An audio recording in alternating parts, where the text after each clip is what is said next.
যেহেতু কিছুক্ষণের মধ্যে আজান দিয়ে ফেলবে এবং মূলত এই সময়টা যেটা বলে দোয়া কবুলের সময়, এখনো বক্তব্যের চেয়ে আমরা দোয়া করি যেন আল্লাহ আমাদের সকলের উপরে রহমত নাজিল করে, আমাদের সকলকে বিপদ আপদ থেকে হেফাজত করে, আমাদের পরিবার পরিজনকে যেন সুস্থ রাখে।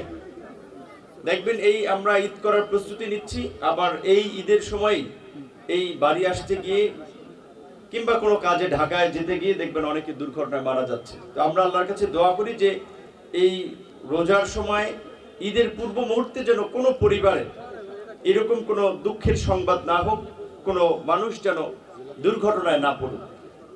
আজকে এই ইফতার প্রোগ্রাম এটা আমাদের একটা সামাজিক কালচারেরও একটা অংশ, এটা একটা সোশ্যাল গ্যাদারিং, বিভিন্ন শ্রেণী পেশার মানুষের একটা সম্মিলন হয়।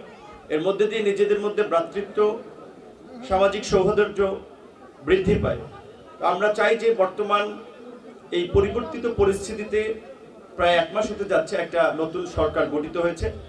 সরকারি দল, বিরোধী দল সবাই বলা চলে আমরা আসলে এক পক্ষের লোক। এক পক্ষ বলতে এই সেন্সে যে আমরা গত 16 বছর সম্মিলিতভাবে আমরা আন্দোলন সংগ্রাম করেছি বাংলাদেশের মানুষের অধিকার আদায়ের জন্য, দেশে একটা অবাধ সুষ্ঠু নিরপেক্ষ নির্বাচনের মধ্যে দিয়ে জনগণের ভোটের অধিকার প্রতিষ্ঠার জন্য।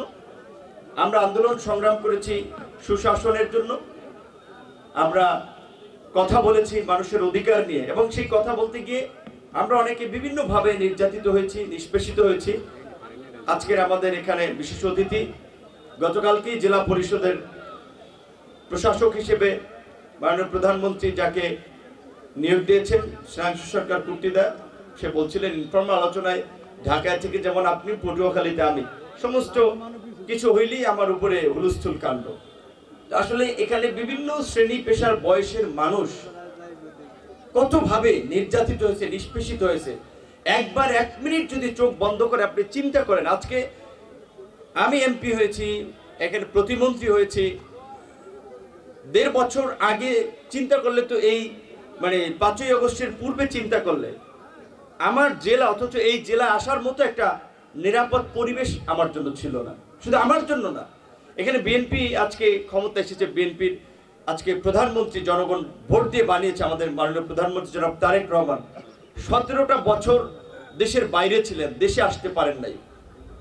চিন্তা করে দেখেন, একটা মানুষ ধৈর্য নিয়ে তারপরেও কম্প্রোমাইজ করে নাই। সে যদি কম্প্রোমাইজ করত বিভিন্ন নির্বাচনে, 24-এর নির্বাচনে যদি কম্প্রোমাইজ করতো যে বিরোধী দল হবে, তাহলে তাকে কিন্তু দেশে আসতে পারতেন। তার আপন ভাই দেশের বাইরে মারা গেছেন, লাশটা দেখতে পারে নাই।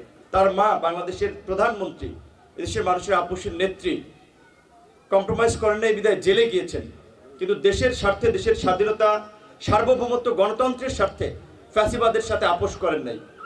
যার ফলে ওই যে বলে আল্লাহ ধৈর্যশীলদের সাথে আল্লাহ আছেন। ধৈর্য ধরেছে জিয়া পরিবার, বেগম জিয়া, তারেক রহমান, এবং আল্লাহ দেখেছেন 5ই আগস্টের পরে অলিখিতভাবেই কিন্তু বাংলাদেশের নেতা ছিলেন বেগম খালেদা জিয়া, এবং এই দেশের মানুষকে ঐক্যবদ্ধ করার ক্ষেত্রে আন্দোলন সংগ্রাম থেকে 5ই আগস্ট পরবর্তী পরিস্থিতিতেও দেশের বাইরে থেকে যে ভূমিকা রেখেছে, তার ফলেই কিন্তু মানুষ এই 12ই ফেব্রুয়ারি নির্বাচনে বিএনপিকে সংখ্যাগরিষ্ঠ আসনে বিজয় লাভ করে আজকে প্রধানমন্ত্রীর সম্মান তাকে দিয়েছেন। সুতরাং আমরা ব্যক্তিগত জীবনেও যদি ভেঙে না পড়ে, ধৈর্য ধরে যদি লেগে থাকি, আমাদের কিন্তু সফলতা আসবে।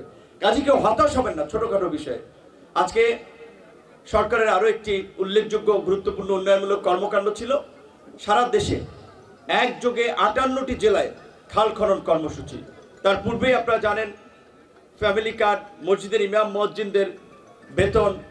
সরকার যে জনবান্ধব এবং জনকল্যাণমুখী চিন্তা করছে, সেটা 1 মাসের মধ্যে এই রকমের 3টা বৃহৎ প্রকল্প, এইটা খুব অস্বাভাবিক। 3টা বৃহৎ প্রকল্প, এটা বাস্তবায়নের দিকে হাঁটা, এটা মাননীয় প্রধানমন্ত্রী সাহস করেছেন।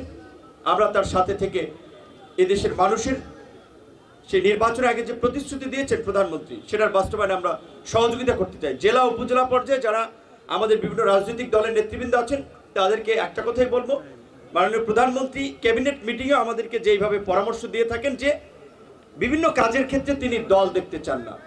যেখানে যারা জনপ্রতিনিধি আছেন তারা সেখানে কাজ করবে, এবং জনগণের জন্য যারা কাজ করবে তাদেরকে সরকার সহযোগিতা করবে। সুতরাং জেলা পর্যায়ে, উপজেলা পর্যায়ে আপনারা যারা আছেন সকলে মাননীয় প্রধানমন্ত্রীর সেই দৃষ্টিভঙ্গি থেকে দল মত নির্বিশেষে সকলকে নিয়ে কাজ করবেন। আগামীকালকে পটুয়াখালীর একটি বহুল প্রত্যাশিত গলাচিপার মানুষের হরিদাবপুর খেয়াঘাটের ব্রিজ উদ্বোধন হচ্ছে সকাল 9:30টায়। সেখানে মাননীয় সড়ক পরিবহন সেতু নৌ পরিবহন মন্ত্রণালয়ের দায়িত্বে মন্ত্রী রবিউল ভাই সহ 2জন প্রতিমন্ত্রী তারাও আসবেন, আপনারা আমন্ত্রিত। একটা ব্রিজ সম্ভবত পটুয়াখালীর এইদিকেও, আরও একটা নলুয়া বাহেরচর, আরেকটা হচ্ছে আপনার বাকেরগঞ্জ, 3টা ব্রিজ একত্রে উদ্বোধন হবে। আপনাদের সকলকেও আমন্ত্রণ জানাচ্ছি এবং আমি ব্যক্তিগতভাবেও আপনাদের কাছে দোয়া চাই সুস্থ থাকার জন্য এবং মানুষের যেন পাশে থাকতে পারি।